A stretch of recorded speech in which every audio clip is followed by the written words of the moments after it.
Bismillahirrahmanirrahim. Assalamualaikum warahmatullahi wabarakatuh. Alhamdulillahirabbil alamin. Assalatu wassalamu ala asyrafil anbiya'i wal mursalin wa ala alihi wa sahbihi ajma'in. Amma ba'd. Alhamdulillah kita dapat berkumpul lagi walaupun secara virtual dalam mata pelajaran akidah akhlak di kelas 9. Jadi gimana kabar kalian setelah pelajaran minggu tadi? Alhamdulillah baik ya. Semoga kita selalu dilimpahkan rezeki dan diberikan kesehatan oleh Allah Subhanahu wa taala. Amin. Jadi Bapak mau absen dulu. Jadi yang hadir tolong angkat tangannya. Di absen pertama ada Abu Jar Al-Ghifari hadir. Baik. Terus ada Aji Saputra hadir. Alhamdulillah hadir. Terus ada Delia Okta Juriska hadir. Alhamdulillah hadir. Terus ada Muhammad Ihsan Hanifah hadir. Alhamdulillah hadir. Terus ada Rahmadiani hadir. Alhamdulillah. Hari ini siswa Bapak hadir semua ya. Nah jadi hari ini Bapak akan menyampaikan terlebih dahulu tujuan pembelajaran kita pada hari ini. Jadi tujuan pembelajaran kita pada hari ini yang pertama, setelah guru menjelaskan materi tentang adab berjalan, makan dan minum serta berpakaian, ya, siswa mampu menunjukkan adab dalam berjalan, makan dan minum serta berpakaian dengan benar tanpa melihat teks. Nah, terus tujuan pembelajaran yang kedua yaitu ada, setelah kita mempelajari materi tentang adab berjalan, makan dan minum serta berpakaian, siswa mampu berlatih dalam berperilaku adab yang baik dalam berjalan, makan dan minum serta berpakaian tanpa melihat teks dengan baik dan benar. Terus yang ketiga, siswa mampu menjelaskan makna dari pengertian adab dalam berjalan, makan dan minum serta berpakaian dengan tepat tanpa melihat teks. Selanjutnya yang keempat, siswa mampu menyebutkan macam-macam perilaku adab berjalan, makan dan minum serta berpakaian dengan benar. Selanjutnya yang kelima, setelah mempelajari tentang adab dalam berjalan, makan dan minum serta berpakaian, siswa dapat mensimulasikan secara individu di depan kelas mengenai adab dalam berjalan, makan dan minum serta berpakaian dengan baik dan benar. Terus yang terakhir, siswa mampu mempraktikkan adab dalam berjalan, makan dan minum serta berpakaian dalam kehidupan sehari-hari dengan benar. Nah, jadi itu tujuan pembelajaran kita pada hari ini. Ada yang tahulah pembahasan kita tentang adab berjalan, makan dan minum serta berpakaian. Abu Jar gimana Abu Jar? Tahulah Abu Jar apa itu? Salah satunya bebas dari adab-adab tiga itu. Tahu aja lah. Nah, iya Bu Jar. Nah, jadi yang disampaikan Abu Jar itu contohnya dari Abu Jar tadi, yang dimana kalau misalkan minum harus berduduk. Jadi kalau misalkan minum itu kata Abu Jar jangan sambil berdiri. Nah, itu salah satunya. Nah, terus si Delia kayak apa Delia? Tentang materi kita pada hari ini nih, tahulah sudah.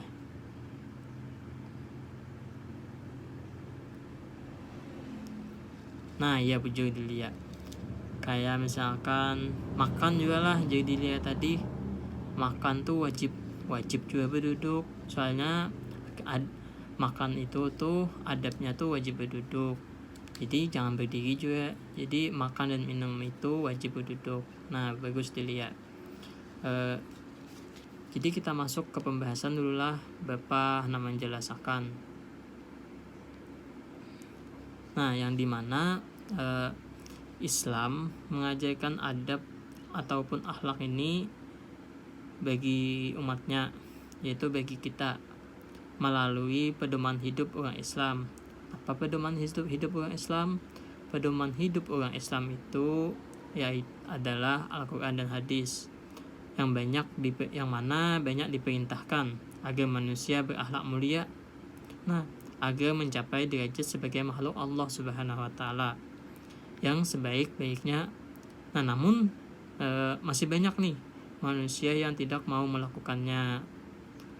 Ada kalanya seseorang melakukan sesuatu sesuai dengan seleranya sendiri, tanpa memperhatikan adab yang ada. Ada pula nih orang yang melakukan sesuatu berdasarkan nilai yang ada di masyarakat dan nilai-nilai agama.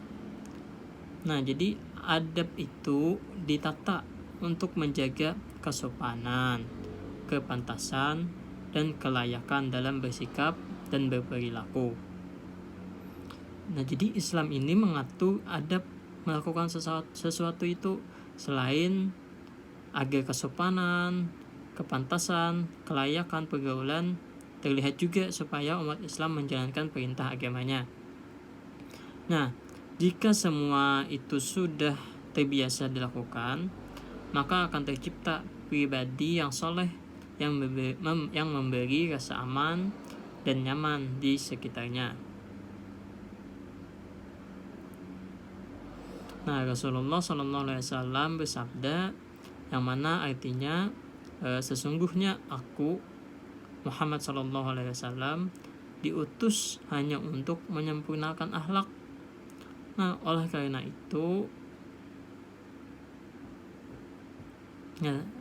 berulangilah.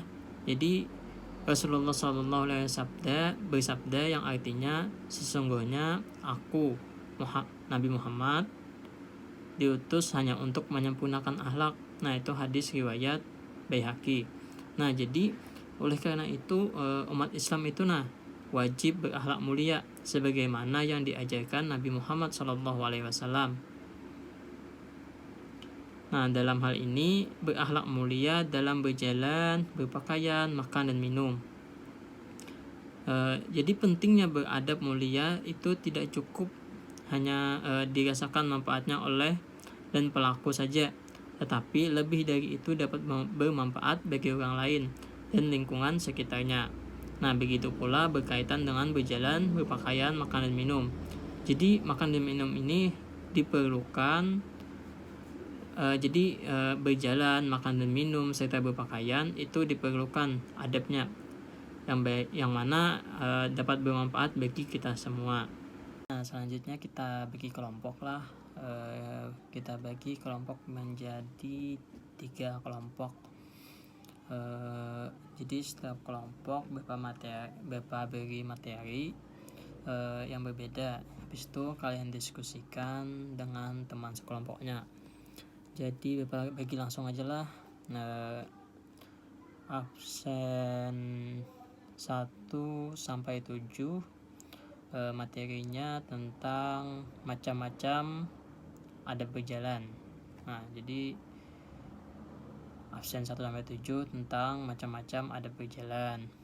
Terus absen 8 sampai 14 materinya tentang macam-macam adab makan dan minum lah. Itu absen 15 sampai 21 materinya tentang macam-macam adab berpakaian. Jadi tugasnya itu buat satu rumusan masalah yang mana nantinya kalian jadikan bahasan dalam diskusi kalian. Paham jelas sudah? Jika nanti sudah menentukan rumusan masalahnya, selanjutnya kumpulkan informasi ataupun pembahasan yang berkaitan dan menjawab rumusan masalah yang telah dibuat sebelumnya tadi, yang sudah ditentukan tadi. Jadi mulai dari sekarang Bapak beri waktu sekitar 7 sampai 8 menit lah Bapak beri waktu.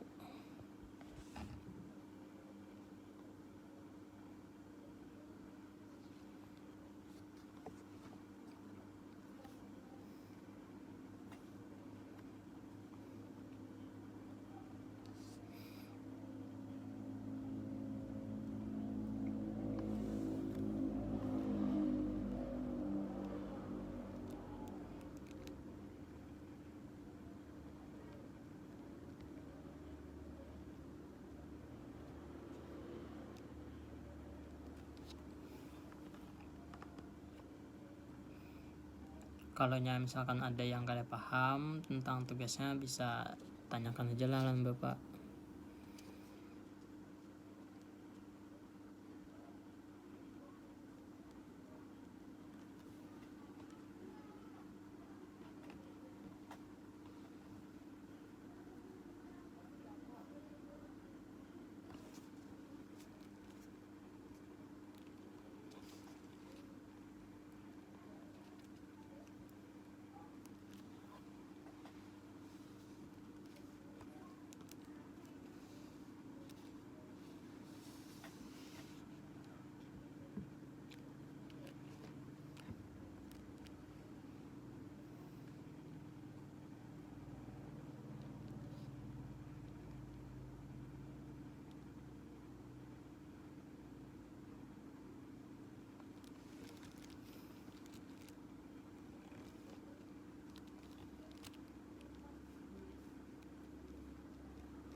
Kalau ada yang sudah, boleh aja langsung lah, kada perlu menghadang sampai 8 menit tadi. Kelawasan juga kita, soalnya waktu kita kada banyak.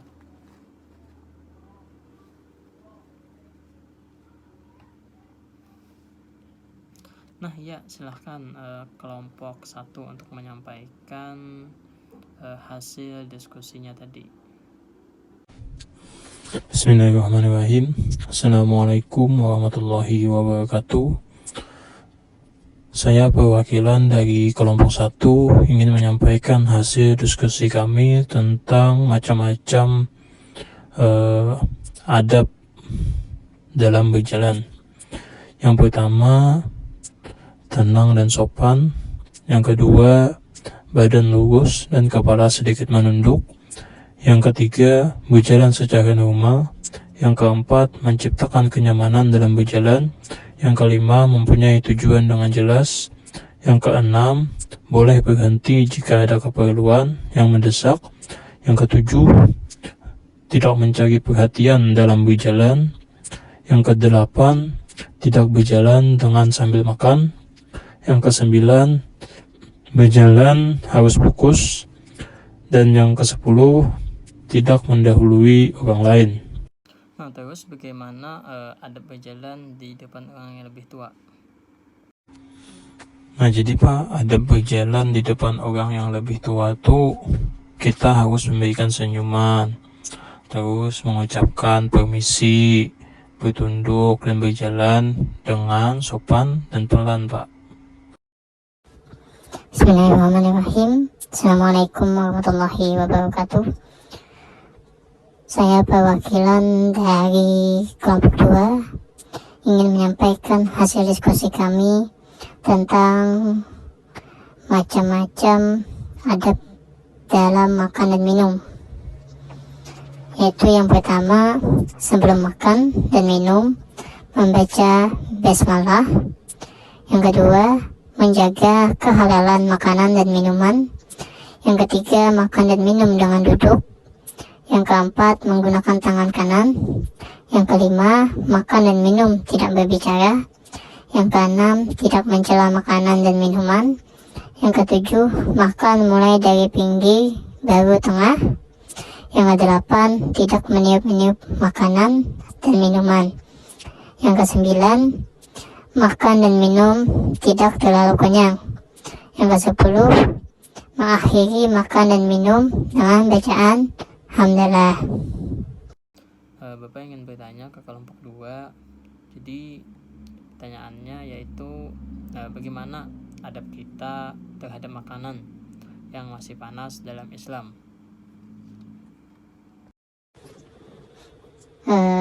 Adab kita terhadap makanan yang masih panas dalam Islam itu pernah diajarkan oleh Rasulullah, yang mana Rasulullah SAW menganjurkan kita untuk menunggu makanan ataupun minuman hingga tidak panas, dan melarang meniup atau menghembuskan napas di depan makanan tersebut, Pak.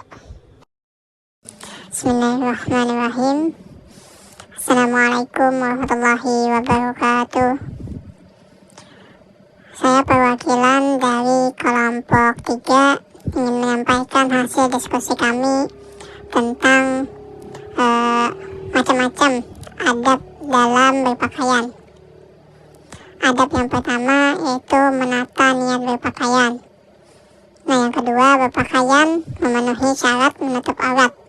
Yang ketiga, berpakaian yang bersih dan nyaman. Yang keempat, model pakaian sesuai jenis kelamin. Yang kelima, tidak berpakaian yang glamor. Yang keenam, berpakaian disesuaikan dengan acara maupun kegiatan. Yang ketujuh, tidak meniru-niru model pakaian yang dilarang agama. Yang kedelapan, berpakaian hendaknya menyesuaikan usia. Nah, yang kesembilan, mendahulukan tangan kanan dan berdoa. Mungkin itu hasil diskusi kami yang dapat disampaikan. Terus bagaimana adab berpakaian untuk seorang wanita ataupun perempuan? Nah, jadi adab berpakaian untuk perempuan itu, Pak, yang pertama menutup aurat. Nah, terus tidak menampakkan tubuh, pakaiannya tidak ketat, terus tidak menimbulkan perasaan riya, terus larangan pakai sutra, terus dilarang memanjangkan pakaian, Pak. Selanjutnya ada hikmah yang dapat kita ambil dari pelajaran kita pada hari ini, yaitu tentang adab dalam berjalan, makan dan minum serta berpakaian. Nah, jadi hikmah yang pertama, semakin mantap menjadi orang Islam, yang mana kalian masalah kebiasaan sehari-hari diatur sehingga menjadikan kita semakin santun dan beradab. Hikmah yang kedua, memperoleh kebebasan batin dalam menerapkan aktivitas sehari-hari yang kita butuhkan. Hikmah yang ketiga, semakin dapat meningkatkan ajaran Islam dan menjadikannya kebiasaan hidup. Yang keempat, semakin menjadi pribadi yang terarah dan teratur dalam bersikap dan berperilaku. Yang kelima, dapat menjauhi sifat ceroboh. Yang keenam, menjadikan hubungan sosial semakin nyaman dan damai. Yang ketujuh, mewujudkan perlakuan lebih baik dari orang lain. Yang kedelapan, dapat menerapkan ajaran agama dan nilai-nilai sosial yang tidak bertentangan dengan agama. Nah, yang kesembilan, menjadikan kita umat yang taat beragama dan jauh dari sifat tamak dan mengada-ada. Hikmah yang ke-10, dapat konsisten dalam berpikir, bersikap, dan bertindak. Nah, hikmah yang ke-11 ataupun yang terakhir yaitu menjadikan jiwa dan raga kita jadi sehat. Baik, karena waktu kita sudah habis lah, ada yang ditanyakan dulu lah sebelum kita menutup pembelajaran kita pada hari ini tentang adab dalam berjalan, makan dan minum, serta berpakaian. Mungkin adalah pertanyaan, jadi Bapak minta Delia Oktajoriska untuk menyimpulkan pembelajaran kita pada hari ini, yang mana berkaitan tentang adab berjalan tadi, adab berjalan, makan dan minum, serta berpakaian tadi. Silahkan Delia Oktajoriska. Kesimpulan dalam pembelajaran hari ini menurut saya yaitu adab dalam Islam tidak dapat dipisahkan dari kehidupan seorang muslim, karena adab-adab dalam Islam mengandung berbagai macam aspek penting seperti adab berjalan, makan dan minum, serta berpakaian. Bagaimana cara kita menerapkan adab-adab tersebut mencerminkan bagaimana sikap dan akhlak kita sebagai muslim. Itu menurut kesimpulan saya, Pak.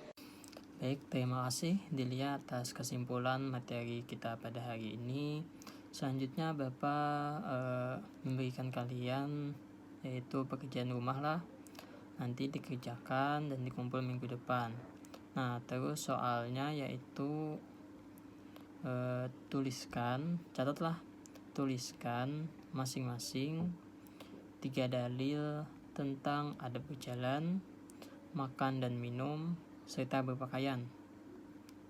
Bapak ulangilah, tuliskan masing-masing 3 dalil tentang adab berjalan, makan dan minum, serta berpakaian. Nah, jadi itu aja PR kita untuk di kumpul minggu depan lah.